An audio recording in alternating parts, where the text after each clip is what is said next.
म्हणून तिनिया जाणा कार्य कर्तृत्व कारणा प्रकृते मूळ हे राणा सिद्धांचा म्हणे. ज्ञानेश्वरी अध्याय क्रमांक 13 ओवी क्रमांक आहे 972. या ओवीतून सांगितलं आहे की सिद्धांचा राणा म्हणे. सिद्ध जे कपिलादिक मुनी वगैरे ऋषी आहेत त्यांचाही राणा राजा असणारा भगवान श्रीकृष्ण म्हणे बोलतात, सांगतात. काय सांगतात की म्हणून कार्य कर्तृत्व कारणा हे जे तीन आहे या तिघाला देखील प्रकृती मूळ हे जाणा. कार्य कर्तृत्व आणि कारण या तिघाला देखील मूळ कारण जर कोण असेल तर ती प्रकृती आहे असं या ठिकाणी सांगितलं. विभाग चालू आहे क्षेत्र आणि क्षेत्रज्ञ. परमात्मा सोडला, भगवंत सच्चिदानंद घन असणारं तत्व सोडलं तर त्याच्या अतिरिक्त जे काही आहे ते सारं क्षेत्रच आहे. क्षेत्राच्या अंतर्गत क्षेत्राचा विचार करत असताना मुख्य 36 तत्वाचा उल्लेख पूर्वी केलेलाच आहे. त्यात पंचमहाभूत, मन, बुद्धी, इंद्रिय, इंद्रियांचे विषय वगैरे वगैरे हे सारं क्षेत्र आहे, अर्थात प्रकृती आहे. हे लवकर लक्षात येतं. परंतु अत्यंत सूक्ष्म आहे स्वरूप ज्यांचं असे असणारे कार्य कर्तृत्व आणि कारण हे लवकर लक्षात येत नाही. बऱ्याचदा मनुष्यांना असं वाटतं की कर्तृत्व हे पुरुषाचंच आहे. कारण व्यवहारातही तसंच दिसून येतं. मी करता, मी भोगता, मी राम, मी श्याम, मी हे करतो, मी ते करतो वगैरे वगैरे. कर्तृत्व सरळ सरळ मीच्या ठिकाणी परमात्म्याच्या ठिकाणी प्रतीतीला येतं. पण भगवंत सांगतात की कर्तृत्व देखील, कारण देखील आणि कार्य देखील हे सर्वच्या सर्व कुणाचं आहे? प्रकृतीचंच आहे. याला कारण प्रकृतीच आहे, पुरुषाकडे याचा संबंध नाही. पण काय स्वरूप आहे की जे कार्य कर्तृत्व आणि कारण याला कारण, या साऱ्यांना कारण तुम्ही प्रकृती आहे म्हणता, काही हरकत नाही. पण कशाला म्हणतात कार्य, कशाला म्हणतात कर्तृत्व आणि कशाला म्हणतात कारण, ह्या तीन गोष्टी कळायला पाहिजे.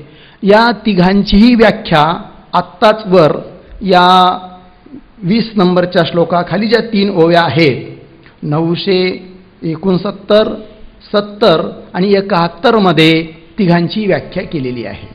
आता ओव्या आपण वाचणार नाही, परंतु कार्य कर्तृत्व आणि कारण या तिघांचं स्वरूप थोडक्यात सांगतो, म्हणजे ते तुमच्या लक्षात येईल.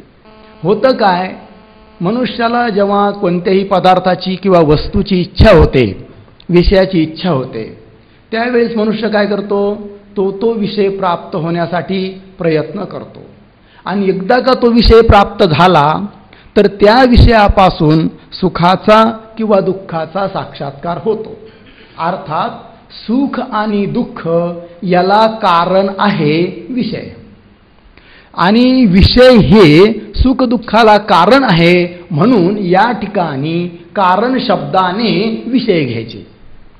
3 सांगितले ना, 3 गोष्टी ध्यानात ठेवायचे: कार्य कर्तृत्व आणि कारण. त्यापैकी कारण शब्दाने कोण घेतले आपण? विषय. विषय का घेतले की ते सुखदुःखाला कारण आहेत, म्हणून विषयांना या ठिकाणी कारण असं म्हणायचं आहे. ठीक आहे. मग ते जे विषय आहे ते प्राप्त होण्यासाठी काय होतं की इंद्रिय प्रयत्न करतात, क्रिया करतात, व्यापार करतात. पण ते इंद्रिय सुद्धा व्यापार डायरेक्ट आपल्या मनाने करत नसतात. मग सर्वात पहिली प्रक्रिया जी चालू होते ती काय होतं की सांगितल्याप्रमाणे जसं अगोदर इच्छा, जानाती, इच्छती, यतते ही प्रक्रिया आहे. कोणत्याही वस्तूची प्राप्ती जेव्हा आपण करतो तेव्हा सर्वात अगोदर त्या वस्तूची काय असतं? आपल्याला ज्ञान असेल तर त्या वस्तूची काय होती? मग प्राप्त होण्याची इच्छा. आणि इच्छा झाल्यानंतर मनुष्य तो विषय प्राप्त होण्यासाठी काय करत असतो? प्रयत्न करत असतो. म्हणून अगोदर ज्ञान असलं पाहिजे, नंतर इच्छा उत्पन्न होते आणि नंतर प्रयत्न होतो. तर ज्ञान म्हणजेच बुद्धी आणि इच्छा. ज्ञान आणि इच्छा ही काय करते की अहंकाराला उत्पन्न करते. तेच इच्छा आणि बुद्धी आधी अहंकारेसी घडवी. आधी ती अगोदर काय करते? अहंकाराला उत्पन्न करते. आणि मग ती इच्छा आणि बुद्धी काय करते? कारण असणारे जे विषय त्या विषयाच्या नादाला, त्या अहंकाराला लावते.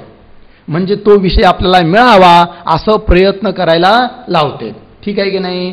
मग आता असं झाल्यानंतर झालं काय की जो मन आहे पुढच्या ओळीत तेची कारण ठाकावया, म्हणजे तो विषय प्राप्त होण्यासाठी मग ज्या क्रिया घडतात, कुठं क्रिया घडतात की इंद्रियांच्या मध्ये क्रिया घडतात. मग ते इंद्रिय कदाचित कर्मेंद्रिय असतील, कदाचित ज्ञानेंद्रिय असतील, त्यात क्रिया घडतात. मग त्या ज्या इंद्रियाच्या क्रिया आहेत त्याला म्हणायचं इथं कार्य. दोन गोष्टी आपल्या समोर आल्या.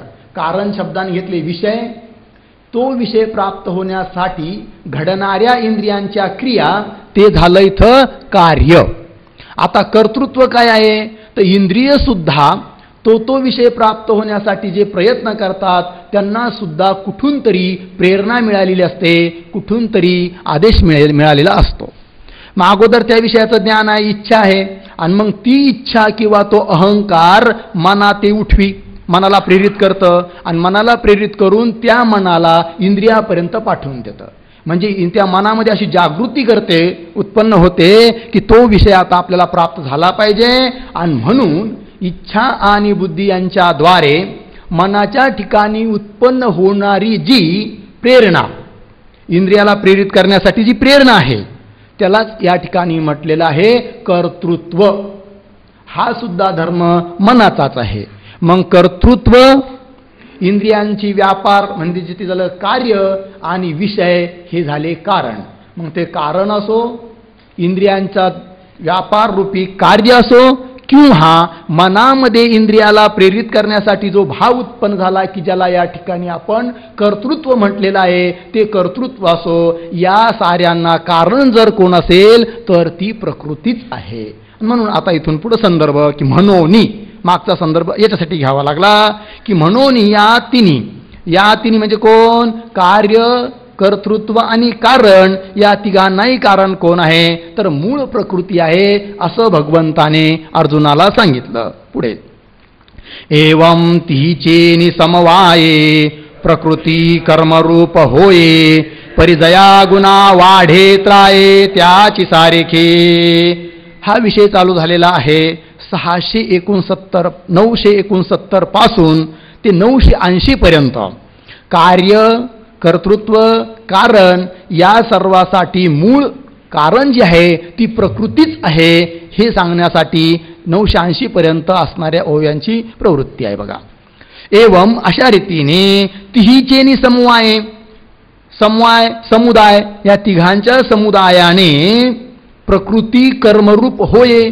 तिघ कोण? वर सांगितलेले कार्य, कर्तृत्व आणि कारण या तिघांच्या एकोप्याने, समुदायाने प्रकृती काय होते? कर्मरूप होते.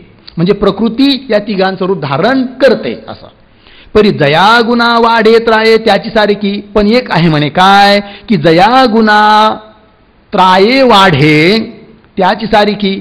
त्राये म्हणजे अधिक, वाढे म्हणजे जो गुण तिच्यामध्ये जास्त वाढलेला असतो त्याच्यासारखीच ती होते. कारण प्रकृती म्हटलं की तिच्यात 3 गुण आहे, सत्वगुण, रजोगुण आणि तमोगुण. तिच्यात ज्या गुणाचं आधिक्य झालेलं असतं त्यानुसार ती कार्य क्रिया करायला लागते, हा अर्थ. जे सत्वगुणे अधिष्ठिजे ते सत्कर्म म्हणिजे रजोगुणे निपजे मध्यमते.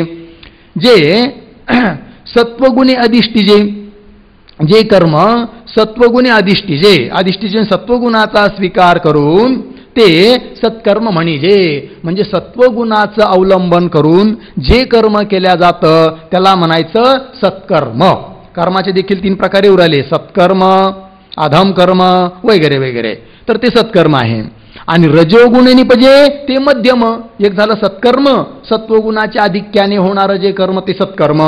आणि रजोगुणे निपजे, निपजे म्हणजे उत्पन्न होते ते मध्यम, ते कर्म मध्यम कर्म की जे रजोगुणाच्या आधिक्यामुळे संपन्न झालेलं असतं. जे का केवळ तमे होती जिये कर्मे निषिद्धे अधर्मे जाणतीये. आणि पुन्हा जे का केवळ तमे, त्या प्रकृतीमध्ये तमोगुणाचे आधिक्य जेव्हा होतं आणि तमोगुणाच्या निमित्ताने होणारे जे कर्मे होती जिये कर्मे, जे कर्म होतात जिये कर्मे होती ते कर्म कोणते आहे? निषिद्धे, निषिद्ध कर्म घडतात. शास्त्र निषिद्ध, शास्त्र विरुद्ध, शास्त्राने जे करायचं सांगितलेले नाही ते असे निषिद्ध कर्म घडतात. त्याला नाव दिलं इथं अधम कर्म. एक सत्कर्म, एक आहे मध्यम कर्म आणि तिसरं आहे अधम कर्म. ऐसे निसंता संते कर्मे प्रकृतीस्तव होते तयापासोन निर्वाळते सुख दुःख गा. ऐसेनी अशा रीतीने संतासंते, संतासंते म्हणजे चांगलं वाईट, काही कर्म चांगले काही वाईट आहे. कर्मे प्रकृतीस्तव होते, ते चांगलं कर्म असो किंवा वाईट कर्म असतो, हे सारेच्या सारे कर्म होतात ते प्रकृतीमुळेच होतात. आणि तयापासून निर्वाळते सुख दुःख गा. तयापासून म्हणजे प्रकृतीपासून कर्म आणि त्या कर्मापासून निर्वाळते म्हणजे उत्पन्न होते सुख दुःख गा. मग त्यापासून सुख दुःख उत्पन्न होतात. कसे उत्पन्न होतात? स्पष्टीकरण करतात. असंती दुःख उपजे सत्कर्मी सुख निपजे तया दोहीचा बोलिजे भोगू पुरुषा. असंती म्हणजे असत्कर्म किंवा वाईट कर्म जर घडले तर त्यापासून दुःख उपजे. समजा एखाद्याच्या थोबाडीत मारली तर त्यापासून निश्चित दुःख उत्पन्न होईल. जर तो आपल्यापेक्षा जास्त शक्तिवान असेल तर ताबडतोब दुःख उत्पन्न होईल. आणि तो जर जरा कमजोर असेल तर थोडा वेळ लागेल, मग तो 10-5 जणांना घेऊन येईल, मग दुःख उत्पन्न होईल. आणि सत्कर्मी सुख निपजे, आणि सत्कर्म जर आपण केलं तर त्यापासून काय उत्पन्न होतं? सुख उत्पन्न होतं, नाही की नाही. तया दोहीचा बोलिजे भोगू पुरुषा. आणि त्या दोघाचा म्हणजे सुखाचा आणि दुःखाचा पुरुषा भोगू बोलिजे. आणि सांख्यशास्त्रात म्हटल्याप्रमाणे सुखदुःखाचा भोग घडतो तो कुणाला घडतो? पुरुषाला घडतो, असा त्यांचा सिद्धांत आहे. म्हणजे सांख्य बघा, 2 शास्त्र आहे, एक सांख्यशास्त्र एक आहे वेदांत शास्त्र. त्या दोघांमध्ये फारसा फरक नाही आहे. वेदांत शास्त्राला अत्यंत जवळचं शास्त्र जर असेल तर ते सांख्यशास्त्र आहे. सांख्यांनी थोड्या 2-3 चुका केल्या आहे, तेवढ्या जर त्यांनी सोडल्या, थोडासा दुराग्रह बाजूला केला तर सांख्यशास्त्र हे काही वेगळं राहणारच नाही, ते वेदांत शास्त्र होऊन जाईल. काय फरक आहे की सर्वात पहिली गोष्ट सांख्यांनी पुरुषाला म्हणजे चैतन्य असणारा परमात्म्याला भोक्ता म्हटलेलं आहे, पहिली चूक. वेदांत सिद्धांतामध्ये पुरुष हा भोक्ता नाही. ठीक. दुसरी गोष्ट सांख्यांनी प्रकृतीला काय म्हटलेलं आहे? सत्य मानलेलं आहे की जसा पुरुष सत्य आहे, परमात्मा सत्य आहे, तशी प्रकृती देखील काय आहे? सत्य आहे, माया सत्य आहे, असं ते म्हणतात. वेदांत मतामध्ये माया ही जरी अनादी असली तरी ती शांत आहे, सत्य नाही. ही त्यांची सांख्यांची दुसरी चूक. तिसरं आहे की त्या सांख्यांनी पुरुष म्हणजे जो परमात्मा आहे त्याला त्यांनी नाना म्हटलेलं आहे. नाना म्हणजे अनेक मानलेले आहे, अनेक पुरुष आहे. वेदांत मतामध्ये पुरुष नाना आहे तो उपाधीच्या दृष्टिकोनातून आहे, पण उपाधीचा वाद केला तर पुरुष म्हणजे परमात्मा हा एकच आहे. एवढाच 2 शास्त्रामधला फरक आहे. चला. सुख दुःखी जववरी निपजती साचोकारी तव प्रकृती उद्यम करी पुरुष भोगी.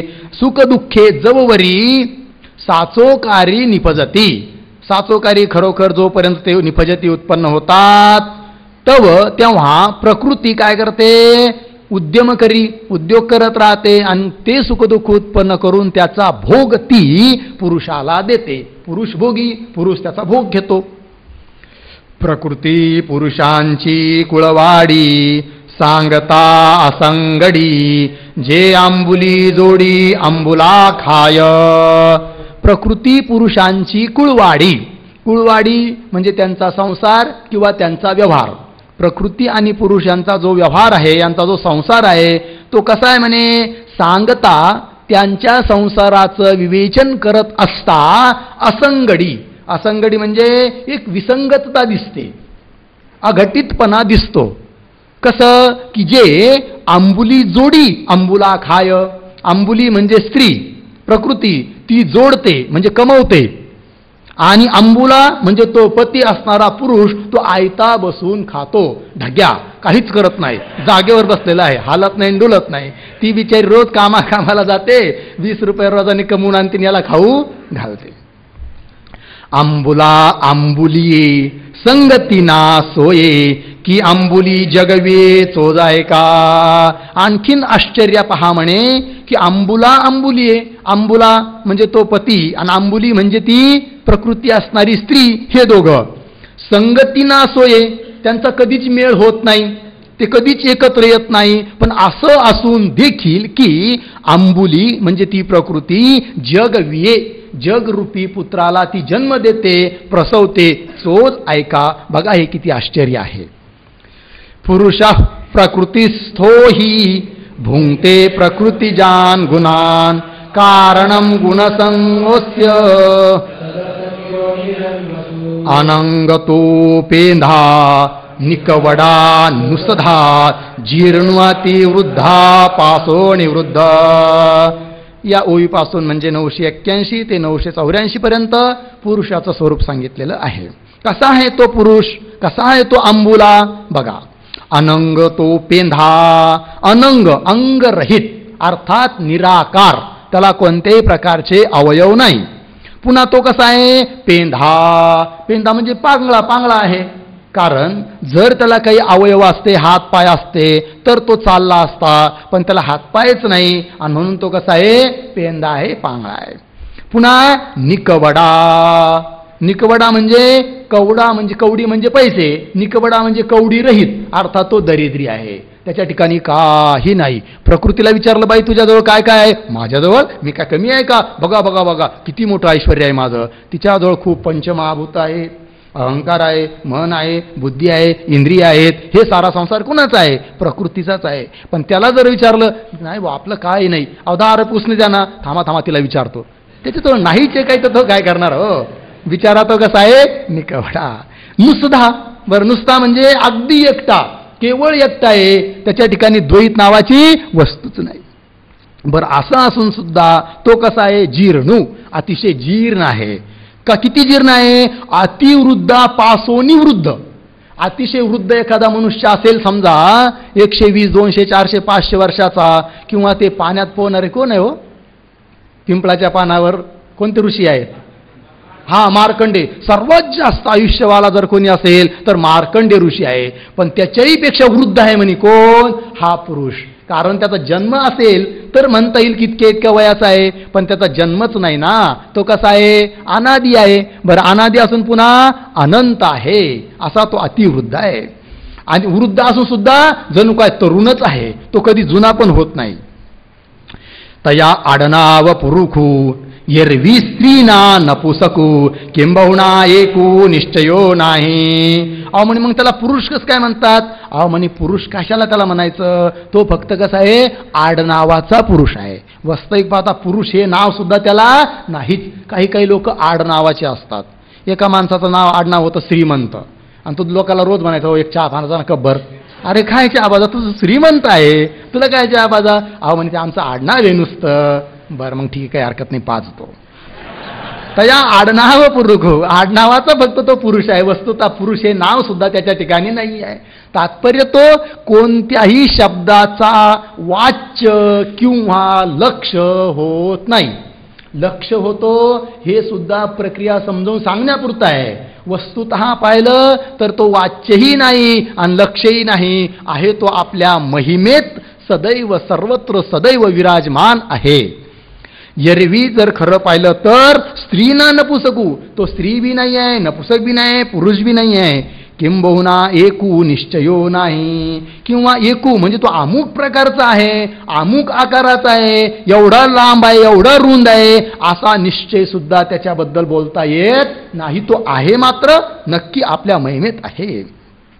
कसा आहे तो अचक्षु अश्रवणू अहस्त अचरणू रूपना वर्णू नामाथे असा असणारा तो चैतन्य घन परमात्मा चक्षुरहित आहे, अश्रवणू त्याला कान पण नाही, अहस्त हात रहित आहे, अचरणू म्हणजे त्याला पाय देखील नाही, रूप ना वर्णू रूप म्हणजे विशिष्ट प्रकारचा त्याला काही आकार पण नाही आहे, वर्ण म्हणजे रंग नाही, रूप नाही, नाही वर्ण छाया, नाम तेही नाव सुद्धा त्याला नाही, असा आहे तो. अर्जुना काहीची जेत नाही तो प्रकृतीचा भरता पाही की भोगणे ऐसे आई सुखदुःखाचे. अर्जुना काहीच जेत नाही, जिथं सर्वांचाच लय होऊन जातो काहीच जिथं नाही आहे ना, तो प्रकृतीचा भरता म्हणजे पती पाही, तो प्रकृतीचा भरता आहे, पती आहे असं तू समज. की भोगणे ऐशी सुखदुःखाचे, ऐशी अवस्थेत सुखदुःखाचे भोगणे हे सुद्धा वस्तुता पाहिलं तर त्याच्या ठिकाणी नाही भोक्तृत्व सुद्धा नाही, कर्तृत्व नाही, भोक्तृत्व बी नाही आहे. तरी अकर्ता उदासू अभोक्ता परिया पतिव्रता भोगविजे. बघा कसा तो भोगता नाही स्पष्टीकरण करून माऊली सांगतात. आता या ओवीपासून म्हणजे 985 ते 1007 पर्यंत प्रकृती पुरुषाचा सर्व काही संसार बनून पुरुषाला भोग घडविते. प्रकृती काय करते, पुरुषाचा जेवढा काय संसार आहे तीच होते आणि पुरुषाला भोग सुद्धा ती देते. कोण, प्रकृती. तो म्हणजे तो परमात्मा पुरुष अकर्ता, करता रहित आहे. पुन्हा कसा आहे, उदास म्हणजे राग द्वेष शून्य आहे, अभोक्ता आहे. भले सांख्य लोक त्या पुरुषाला भोक्ता समजत असले पण वेदांत सिद्धांतानुसार तो भोक्ता नाही. तरी पण या पतिव्रता भोगविजे, पतिव्रता असणारी ही प्रकृती काय करते, त्याला भोग घडविते असं म्हणतात. जियते अळू माळू रूपा गुणाचा चाळ ढाळू ते भलतैसाही खेळू लेखा आणे. जे ते अळूमाळू, अळूमाळू म्हणजे किंचित, रूपा गुणाचा चाळ ढाळू, चाळ ढाळू म्हणजे नखरा करता येतो कुणाला, जी येते म्हणजे जिला, आळूमाळू म्हणजे थोडासा नखरा करता येतो, नखरा करता येतो, हालचाल करता येते. कशाची, रूपा गुणाचा. म्हणजे अशी ती प्रकृती आहे, अशी ती स्त्री आहे की जिला आपल्या ठिकाणी असणाऱ्या रूपाचा आणि आपल्या ठिकाणी असणाऱ्या गुणाचा चालढालपणा करून काहीतरी दुसऱ्याला मोहित करता येतं, अशी आहे ती प्रकृती. मग ते भलतैसाई खेळू लेखा आणि जिला असं काही करता येतं, चाल ढाल वगैरे हालचाल करता येते, ती भलतैसाई आपल्या मनाला येईल तसा खेळ करून दाखवते. काय करते, लेखा आणि आकाराला आणते.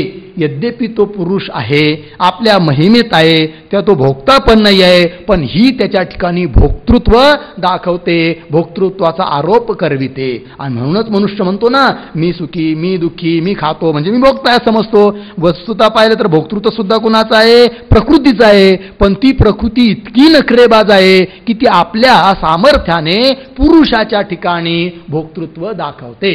एवढंच नाही तर निराकार असणारा तो पुरुष त्याला आकार दाखवते. माये प्रकृती तव गुणमयी हेची नाव किंबहुना सावेव गुणतेची हे. माये प्रकृती तव, ही प्रकृती तर कशी आहे, गुणमयी. हेची नाव, गुणमयी गुणाने युक्तता असणं हेच त्या प्रकृतीचं स्वरूप आहे. किंबहुना सावेव गुणतेची हे. सावेव म्हणजे अवयवसहित म्हणजे मूर्तिमान. गुण म्हणून जे आहे ना, ज्याला आपण गुण म्हणतो ना, ते गुण म्हणजेच ती आहे. कोण, प्रकृती. तीन गुणाची साम्य अवस्था, त्याचंच नाव प्रकृती आहे. ती काही प्रकृती आणि गुण वेगळे नाही. हे प्रतिक्षणे नित्य नवी रूपा गुणाचीच आगवी जडातेही माजवी येचा माज. आणि ही जी प्रकृती आहे प्रतिक्षणाक्षणाला ती काय करते, नित्य नव रूप दाखवते, नित्य नवी रूपा, नित्य नवीन रूप दाखवते. आणि गुणाचीच आगवी, आणि गुणानेच ती युक्त आहे, गुण स्वरूप आहे. काय करते? जडातही माजवी येचा माज जडातही माजवी. येचा म्हणजे या प्रकृतीचा, माज म्हणजे उन्मत्तपणा, ती आपला उन्मत्तपणा जडापर्यंत सुद्धा पोहोचवते असं आहे. नामे ये प्रसिद्धे स्नेहो या स्निग्धे इंद्रिये प्रबुद्धे येचेने. आणि ये नामे प्रसिद्धे, सर्व चराचरामध्ये ती या नावाने काय आहे? प्रसिद्ध आहे. आणि पुन्हा स्नेहो या स्निग्धे, स्निग्ध म्हणजे प्रेमळ आहे ना. स्नेह हिच्यामुळे काय झाला आहे? प्रेमळ झालेला आहे. इंद्रिय प्रबुद्धे याचेनी, याचेनी इंद्रिय प्रबुद्धे, प्रबुद्धी म्हणजे आपल्या आपल्या कार्यामध्ये तरबेज झालेले आहेत, सक्षम झालेले आहेत. कोण? इंद्रिय. पण कुणामुळे? या प्रकृतीमुळे. हे सारं प्रकृतीचंच कार्य आहे. काई मन हे नपुसक किती भोगवी तिन्ही लोक, ऐसे ऐसे अलौकिक करणे येचे. कशी हिची अलौकिक करणी आहे या प्रकृतीची स्पष्टीकरण करून सांगतात की म्हणे बघा, मन, मन हे कसं आहे वस्तुता पाहिलं तर? तो मन, ती मन असं म्हणत नाही आपण. ते मन वस्तुता पाहिलं तर मन हे नपुसक आहे. पण असं असून सुद्धा ते भोगवी तिन्ही लोक, त्या मनाकडून ते तिन्ही लोकाचा काय करते? भोग घडविते. असे ऐसे येचे अलौकिक करणे, अलौकिक म्हणजे अघटित करणी आहे त्या प्रकृतीची, की नपुसक असणाऱ्या मनाला सुद्धा ती तिन्ही लोकांचा भोग दाखविते.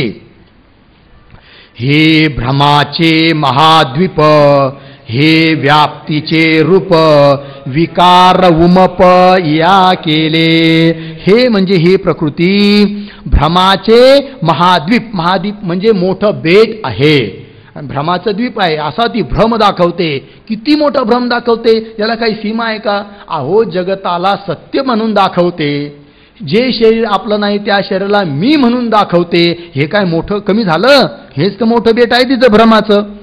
हे व्याप्तीचे रूप आणि हे मूर्तिमंत व्यापकपणाचं तिचं काय आहे? रूप आहे. हे व्याप्तीचे रूप.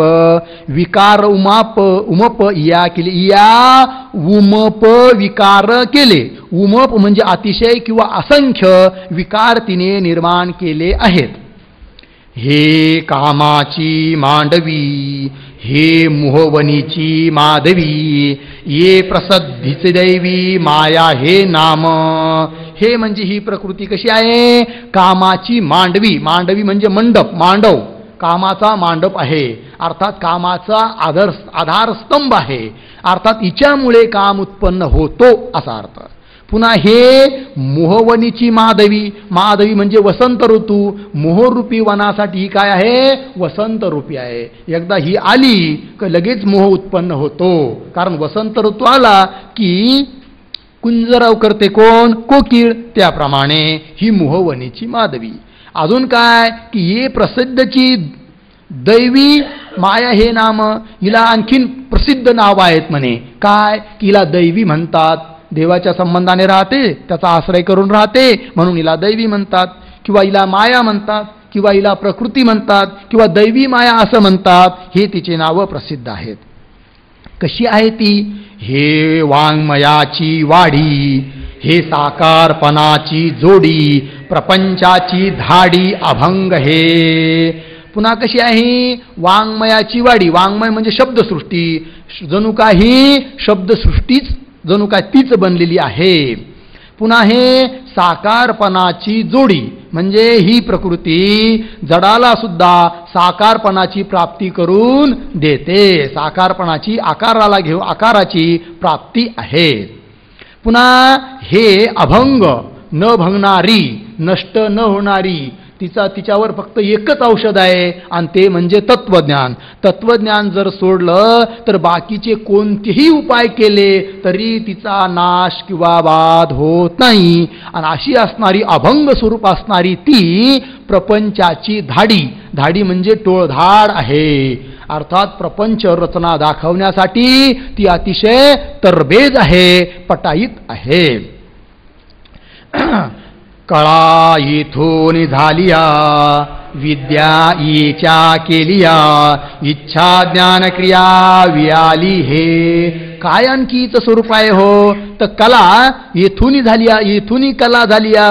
कला म्हणजे आपण म्हणतो ना 14 विद्या आणि 64 कला, तर 64 कला म्हणून ज्या आहेत त्या सुद्धा हिच्यापासूनच झालेल्या आहेत. विद्या येच्या केलिया, येच्या विद्या केलिया, येच्या म्हणजे या प्रकृतीपासूनच विद्या, विद्या म्हणजे 14 विद्या आणि 64 कला, 14 विद्या त्या सुद्धा हिच्यापासूनच आहे. एवढंच नाही तर इच्छा ज्ञान क्रिया वियाली हे, हे म्हणजे ही प्रकृती, वियाली म्हणजे प्रसवली. कुणाकुणाला आणखीन प्रसवली म्हणजे त्या प्रकृतीने आणखीन कुणाकुणाला जन्म दिला, तर इच्छेला जन्म दिला.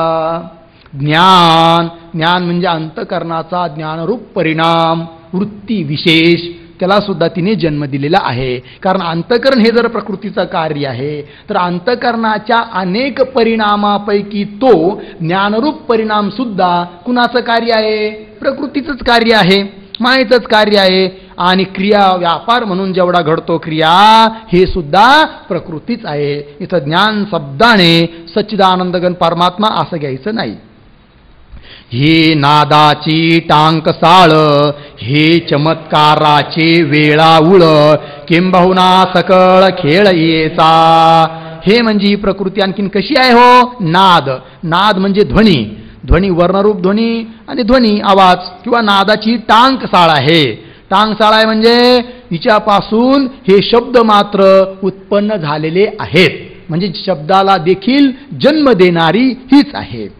हे चमत्काराचे वेळाऊळ, वेळाऊळ म्हणजे घर, तर चमत्कार म्हणजे आश्चर्य, आश्चर्यरूपी वेलीचं हे घर किंवा जाळी आहे. म्हणजे जेवढे म्हणून चमत्कार होतात ना ते सुद्धा चमत्कार इनेच केलेले आहे.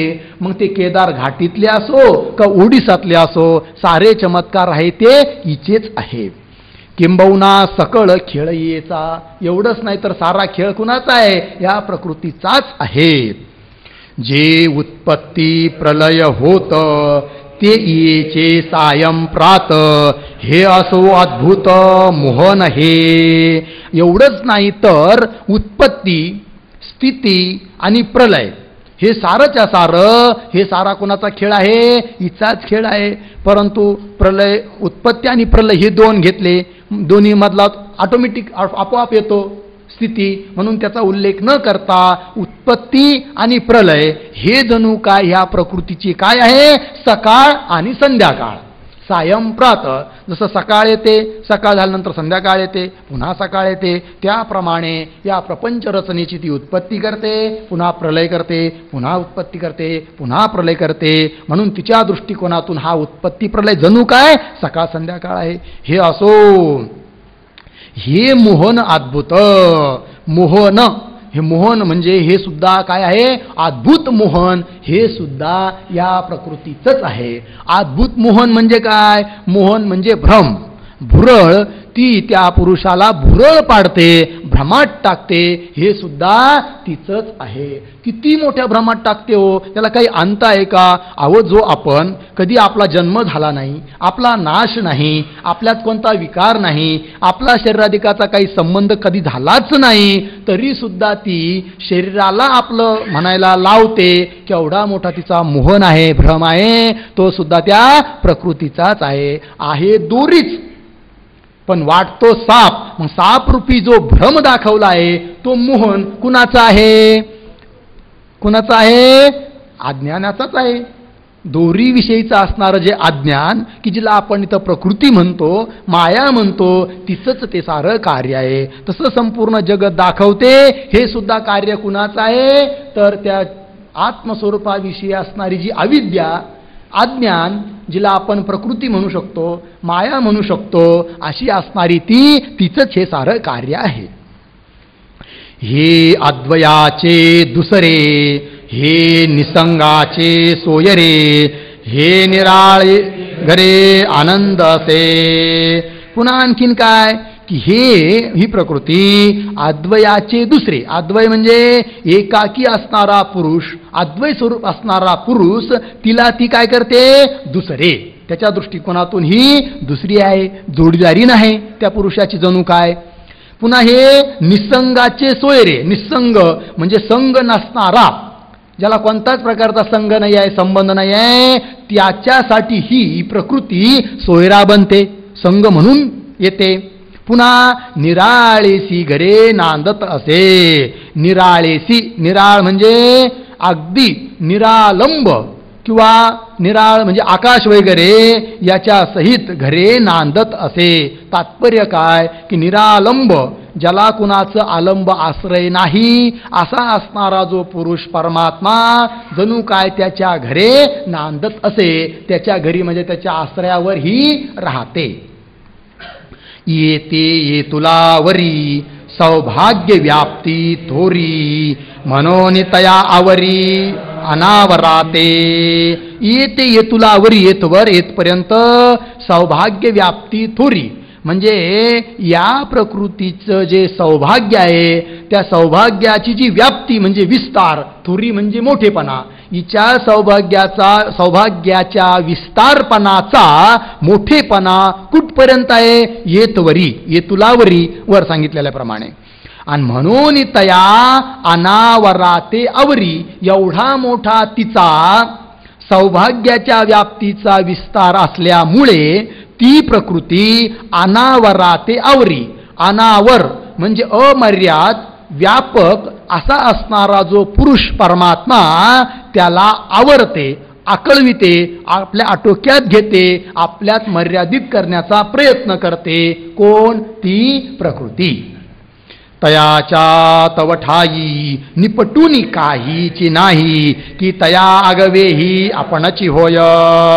तयाच्या तव ठाई, तयाच्या म्हणजे त्या पुरुषाच्या ठिकाणी निपटूनी काहीच नाही. निपटून म्हणजे खरडून, अजिबात जर पाहिलं तर त्याच्या ठिकाणी अजिबात काही नाहीच. की तया आगवी ही आपणची होय, परंतु असा असणारा जो पुरुष की ज्याच्या ठिकाणी कोणतेच धर्म नाही, कोणतंच नाव नाही, कोणताच काही नाही, पण अशा असणाऱ्या त्या पुरुषाच्या ठिकाणी मग आता जो एकटाच आहे त्याला संसार कसा होणार. आणि म्हणून त्याला संसारात आणण्यासाठी, त्याचा संसार घडविण्यासाठी ती प्रकृती त्या संसाराला लागणाऱ्या साऱ्या वस्तू, इच्छा, काम, क्रोध, शरीर, मन, बुद्धी वगैरे आपणची होय. की तया आगवी ही आपणची होय, त्या पुरुषासाठी आगव म्हणजे सारं काही ती आपणच होते. तया स्वयंभाची संभूती तया अमूर्ताची मूर्ती आपण होय स्थिती ठावो तया. मागच्या ओळीतल्या शेवटच्या पदात जे सांगितलं की तया आगवीची आपणची होय, त्या पुरुषासाठी सारं काही ती बनते. काय काय बनते हो त्या पुरुषासाठी, या ओळीत विस्तार केला आहे.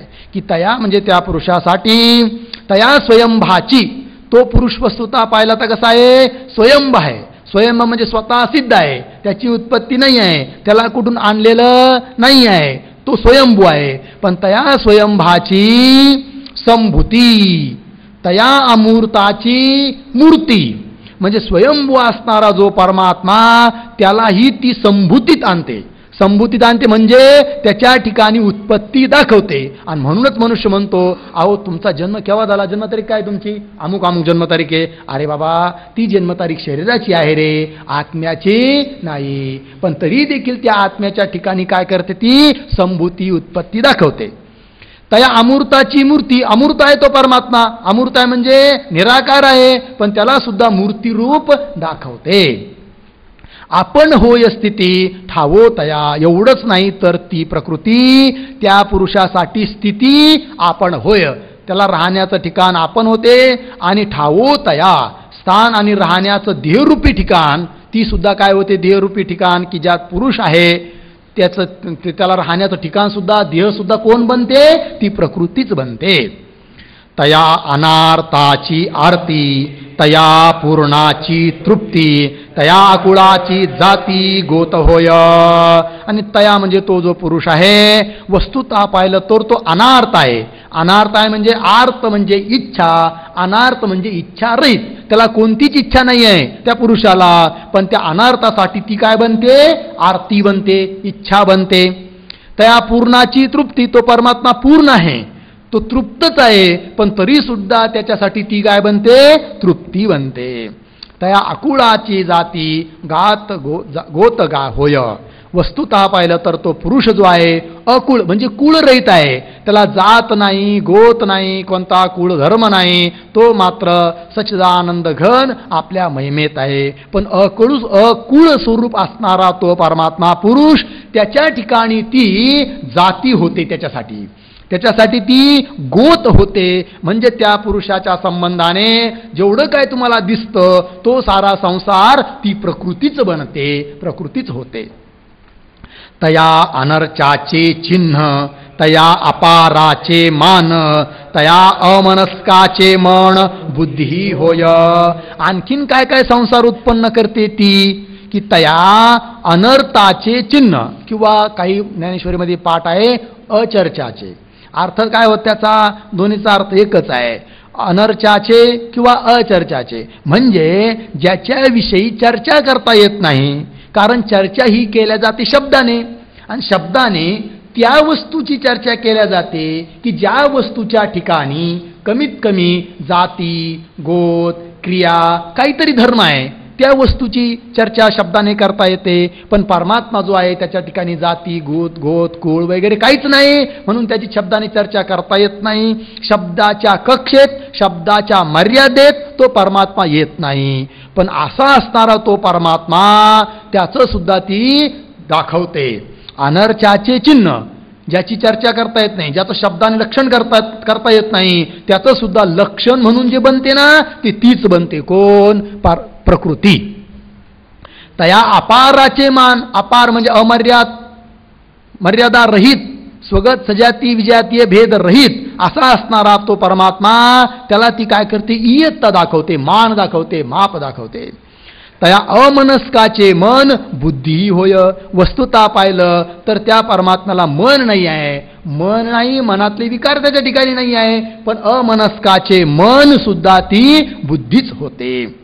पुन्हा तया निराकाराचा अकारू, तया निर्व्यापाराचा व्यापारू, निरहंकाराचा अहंकारू होऊन ठाके. निराकाराचा आकार रहित असणाऱ्या परमात्म्याचा आकार ती होते. निर्व्यापार व्यापार रहित असणाऱ्या परमात्म्यासाठी संसार रूपाने व्यापार ती होते. निरहंकाराचा अहंकार रहित असणारा परमात्मा ज्याला निरहंकारी म्हणतात, त्याच्यासाठी अहंकार सुद्धा तीच बनते.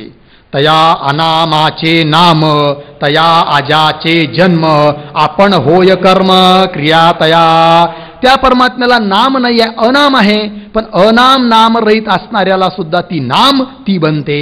अजाचे जन्म, अज म्हणजे जन्मरहित असणारा परमात्मा, त्याच्यासाठी जन्म सुद्धा हीच दाखवते. आपण होय कर्म क्रिया तया, आणि त्या परमात्म्याच्या ठिकाणी स्वतः तीच कर्म क्रिया वगैरे, कर्म आणि क्रिया म्हणजे क्रिया तीच होते, आणि क्रियेचा विषय जो की ज्याला कर्म म्हणतात तेही तीच होते. तया निर्गुणाचे गुण, अचरणाचे चरण, तया अश्रवणाचे श्रवण, अचक्षुचे चक्षु. त्या परमात्मा तो निर्गुण आहे, पण निर्गुण असणाऱ्या परमात्म्याच्या ठिकाणी गुण तीच बनते. अचरणाचे चरण, चरण रहित असणारा परमात्मा त्याच्यासाठी चरण तीच बनते. अश्रवणाचे श्रवण म्हणजे ज्याला कान नाही, श्रवण म्हणजे कान, कान रहित असणाऱ्या परमात्म्याचे कान सुद्धा त्याच्यासाठी कान तीच बनते. अचक्षुचे चक्षु, चक्षुरहित असणाऱ्या परमात्म्यासाठी चक्षु ही तीच बनते. तया भावातीताचे भाव, तया निरवयवाचे अवयव, किंबहुना होय सर्व पुरुषाचे हे. अजून काय की तया तो जो पुरुष आहे भावातीत आहे, म्हणजे जन्म, सत्ता, वृद्धी, परिवर्तन, ऱ्हास, नाश हे जे 6 विकार आहे ना, या 6 भाव विकार रहित असणारा तो परमात्मा, पण त्याच्यासाठी भाव सुद्धा तीच बनते. निरवयवाचे अवयव, अवयव रहित असणारा परमात्मा त्याच्यासाठी अवयव सुद्धा तीच होते. किंबहुना म्हणे कितीक सांगावं आता, पुरुषाचे हे सर्व होय, पुरुषासाठी जे काही सर्व बाकीचं आहे ना दिसतं ना, ते सारं तीच बनते. ऐसे निया प्रकृती आपुलिया सर्व व्याप्ती तया अविकारा ते विकृती माझी किजे. अशा रीतीने या प्रकृती आपुलिया सर्व व्याप्ती, आपणच सारं बनते आपल्या व्याप्तीने. अविकारा ते विकृती माझी किजे, अविकार असणारा परमात्मा त्याला ती विकृती माझी म्हणजे विकारामध्ये आणते, म्हणजे त्याच्या ठिकाणी विकार दाखवते. अशी ती आहे प्रकृती माया. ते त पुरुषत्व जे असे ते ये प्रकृती दशे चंद्रमा अवसे पडिला जैसा. अशा रीतीने त्या प्रकृतीने त्या पुरुषाला आपल्या विकृतीमध्ये मर्यादेमध्ये आणण्याचा प्रयत्न केला, आणि तो पुरुष जेव्हा तिच्या कक्षेत येतो तेव्हा काय होतं त्याचा उल्लेख आता या 1008 ओळीपासून तर 1011 ओळीपर्यंत प्रकृतीत तो पुरुष आल्याने कसा तेजोहीन होतो एवढं सांगायचं आहे. की ते पुरुषत्व जे असे ते ये प्रकृती दशे म्हणजे या प्रकृतीच्या संबंधामुळे कसा होतो तेजोहीन, की जसा होतो चंद्रमा अवसे जैसा पडिला. चंद्रमा म्हणजे चंद्र अमोशेमध्ये जसा सापडल्यानंतर तो तेजोहीन होतो तसा तो पुरुष तेजोहीन होतो.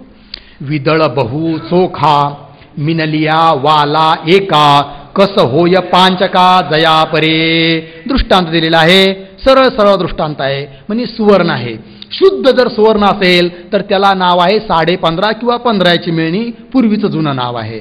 पण त्याच्यात एक गुंजभर जरी समजा हिनकस भाग किंवा दुसरा धातू मिसळवला तर त्याचं 15.5 किंवा 15 हे नाव न राहता, म्हणजे त्याची शुद्धता शुद्ध न राहता ती काय होतो, तो अशुद्ध होतो. त्याची किंमत कमी होऊन ती पाचही काय म्हणले पाचका म्हणजे 5 नंबरचं ते सोनं होतं. 15 नंबरवरून 5 नंबरवर येतं, म्हणजे हलक्या दर्जाचं होतं. कशामुळे मध्ये थोडासा हिनकस भाग घुसल्यामुळे. त्याप्रमाणे 100 नंबरी असणारं सोनं म्हणजे परमात्मा, पण प्रकृतीत थोडासा आला की त्याची किंमत होऊन तो 5 नंबरचा होतो, जीवदशेला येतो. तेच दिलं इथं. विदळ म्हणजे हिनकस धातू, बहुचोखा वाला एका मिनलिया.